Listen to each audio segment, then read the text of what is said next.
കഴിഞ്ഞ ദിവസം ഒരാളെ കണ്ട് പരിചയപ്പെട്ടു. അപ്പോൾ അയാൾ പറഞ്ഞു, അയാൾ പ്രത്യേകതരം ധ്യാന സമ്പ്രദായത്തിൽ മുന്നോട്ട് പോവുകയാണ്. സന്തോഷം, നല്ലത്. അപ്പം എന്താണ് അയാളുടെ ധ്യാന സമ്പ്രദായം? ശൂന്യമാണ് ധ്യാനിക്കുന്നത്. എന്തിനാണ് ധ്യാനിക്കുന്നത്? ശൂന്യത്തെ. എടാ, ശൂന്യത്തെ ധ്യാനിക്കാൻ പറ്റുമോ? ഈ കൂട്ടത്തിൽ ആരെങ്കിലും ഇരുട്ട് കണ്ടവരുണ്ടോ? ഉണ്ടെങ്കിൽ പറയുക. ഇതിൽ ആരെങ്കിലും ഇരുട്ടിനെ കണ്ടവരുണ്ടോ? ഉണ്ടെങ്കിൽ പറയൂ.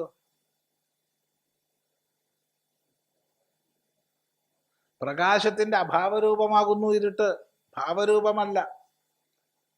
അപ്പോ ഉള്ളതിന്റെ അഭാവരൂപമാണ് ശൂന്യമെങ്കിൽ ശൂന്യത്തെ ധ്യാനിക്കാൻ പറ്റുമോ?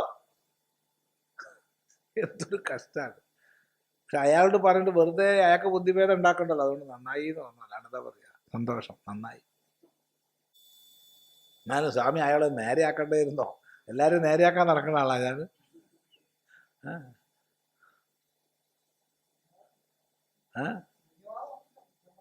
അതന്നെയാ പറഞ്ഞത്. അതിലാണ് പെട്ടിരിക്കുന്നത്. ശൂന്യവാദിയാണ് അയാളെ. ശൂന്യം എന്ന് പറഞ്ഞാൽ ഇല്ലായ്മയല്ല. ഇല്ലായ്മ എങ്ങനെയാ ഉണ്ടാവുക? ഇല്ലായ്മ ഉണ്ട് എന്ന് പറഞ്ഞാൽ ഉണ്ടോ ഇല്ലയോ? ചോദ്യമാണ്. ശരി, എന്നാ പിന്നെ ഇല്ലായ്മ ഇല്ല. അതന്നെയല്ലേ ഞാനും പറഞ്ഞേ. ഇല്ലായ്മ ഇല്ല, അപ്പോൾ ഉണ്ട്. അത്രയേ ഉള്ളൂ. പ്രശ്നം കഴിഞ്ഞു.